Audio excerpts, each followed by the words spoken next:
개헌 발동 건의할 생각은 없으시죠? 그냥 예 아니오만 해주세요. 없습니다. 오케이. 그 어제 이재명 대표가 개헌 얘기한 것에 대해서 대통령실에서 말도 안 되는 거짓 정치 공세다. 이것도 당연히 동의하시겠죠? 네. 예. 그렇게 얘기한 이유는 윤석열 정부는 개헌을 안 할 거다. 해도 국회에서 바로 해제가 될 거다. 그겁니다.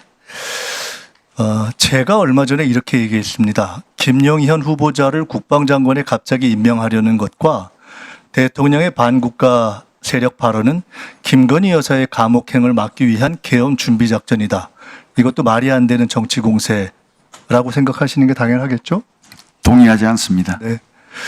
오늘 그 얘기를 좀 해보겠습니다. 대통령께서 후보자한테 장관으로 가서 개헌 준비해라 이렇게 말씀하신 적도 당연히 없으시죠? 네. 네. 설령 개헌을 해야 할 상황이 온다고 해도 국회가 과반수 의결로 요구하면 바로 해제될 것이기 때문에 후보자도 사실상 개헌은 현재 불가능하다. 그것이 대통령실과 정부 여당 관계자들의 주장이기 때문에 이렇게 보셔서 그렇게 말씀하시겠죠? 네, 생각해 본 적 없습니다. 네. 아니, 생각해 보신 적이 없는 것이 아니라 개헌이 불가능하다라고 주장을 네. 하고 있지 않습니까? 헌법 제77조에 보면은 국회가 제적의원 과반수 찬성으로 개헌 해제를 요구하면 대통령을 이를 해제해야 된다. 대통령실이 이 조항을 정확하게 지정한 겁니다. 맞죠? 네. 국회의원에게는 불체포 특권이 있기 때문에 계엄이 발동돼도 국회의원들이 국회에 모여서 해제를 요구하면은 계엄은 해제됩니다. 이것이 100% 진실이면은 대통령실 얘기가 맞고요.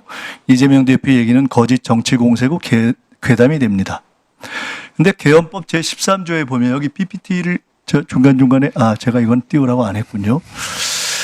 계엄법 13조의 국회의원 불체포 특권을 보면은 계엄 시행 중 국회의원은 현행범인 경우를 제외하고는 체포 또는 구금되지 아니한다 이렇게 돼 있습니다. 그 얘기는 뭐냐면 국회의원들이 계엄법상 현행범으로 현행범입니다. 또는 구금돼서 계엄 해제 의결을 과반수로 만들 만큼 참여하지 못한다면 지금까지의 이야기는 다 바뀌게 되는 것입니다.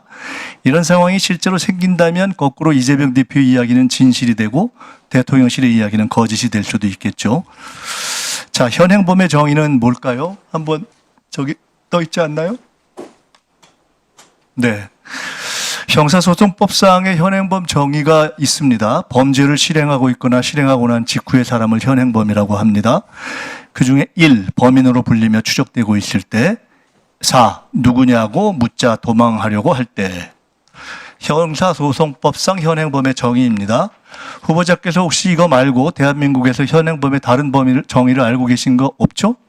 네, 처음 봤습니다. 네.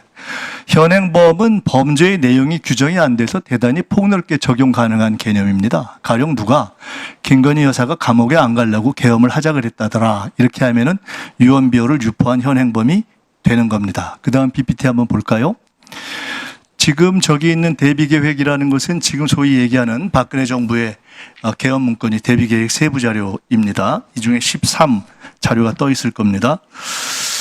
2017년에 만들어진 박근혜 정부 개헌 문건 정확한 명칭은 대비계획 세부자료 13은 여소야대가 국회가 개헌 해제를 시도할 경우에 대비한 조항입니다. 그중에 맨 마지막을 보시면 집회 시위와 반정부 정치 활동을 금지한 포고령을 선포하고 위반 시 구속 수사 등 엄중 처리 관련 경고문을 발표해서 합수단은 불법 시위에 참석하거나 반정부 정치 활동한 의원을 집중 검거 후 사법 처리해서 의결 정족수 미달을 유도한다. 이렇게 적시되어 있습니다. 후보자께서는 2017년에 이 개헌 문건 작성에 관여하신 적이 당연히 없겠죠? 네, 그렇습니다. 이 문건 작성 사실은 2017년에 아셨습니까? 몰랐습니다. 모르셨겠죠, 당연히. 2017년 당시 후보자는 계급과 직책이 합참작전본부장이었던 것 같은데 맞습니까? 맞습니다. 2017년에 이 문건이 작성된 건 팩트인데 합참작전본부장이면 꽤 고위직인 후보자도 몰랐다는 겁니다. 즉, 이 정도의 문건 작성은 극소수 외에는 군 고위 장성들조차도 몰랐던 게 당연하겠죠. 만약 후보자가 이 시점에 이걸 아셨다면 되게 황당하다고 하고 반대 이상하게 생각하셨겠죠? 네, 그렇습니다. 그렇겠죠. 만일 이 시점에서 권력 어디선가 개헌 논의가 있어도 정부 여당과 군 관계자 대부분이 모르는 것이 2017년 후보자의 경우를 비추어 봐도 당연히 정상이겠죠? 그렇겠죠. 자, 이 개헌 문건에 대해서 정부 여당 관계자들은 문재인 정부에서 요란하게 조사했지만 무죄가 났다 이렇게 이야기합니다. 자, 실제 내용을 보겠습니다. PPT 한번 띄워주세요. 추미애 전 대표가 민주당에서 개헌 문보를 제기했을 때 정부 여당이 지금처럼 아주 똑같이 펄쩍 뛰면서 부인했습니다. 결국 2017년 개헌 문건 작성은 사실이었습니다. 제가 당시 추미애 대표에게 제보했던 사람 중 하나입니다. 정부 여당이나 관계자들의 주장처럼 조현천 당시 기무사령관의 내란 예비 음모 혐의는 검찰에서 무혐의가 되었습니다. 왜?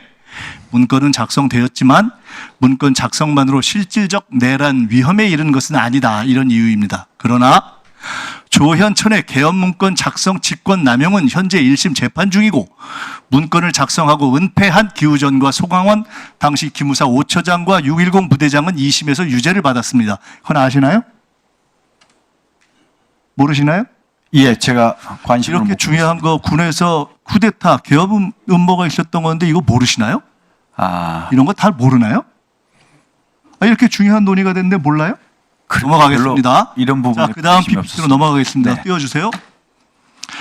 국가 비상사태가 발생하면 국방부는 계엄 선포 요건을 검토해서 대통령에게 건의하고 국가안보회의와 국무회의 심의를 거쳐 선포합니다. 즉 계엄 선포 검토도 건의도 국방부 장관이 하게 되어 있죠. 이건 아시죠? 네. 자, 그 다음 PPT. 헌법 77조와 계엄법 9조에 따르면 비상계엄 선포 시에 체포, 급음, 압수수색, 거주, 이전, 언론, 출판, 집회, 결사에 대해서 국민의 기본권 제한이 가능합니다. 국방부 장관이 검토하고 건의하는 계엄의 중대한 권한입니다. 장관 되실 거니까 이건 아시겠죠? 예. 그 다음 PPT 보여주시죠. 박근혜 계엄 문건에 의하면 비상계엄 당시에 사이버 유언비어 차단을 위해서 방통위가 주관하는 유언비어 대응반을 운영하고 시위 선동 등 포고령 위반자가 가입한 포털 사이트 SNS 계정 폐쇄 및 검거 사법 처리한다는 단계적 조치 사항에 나와 있습니다. 네, 제가 기억이 없습니다.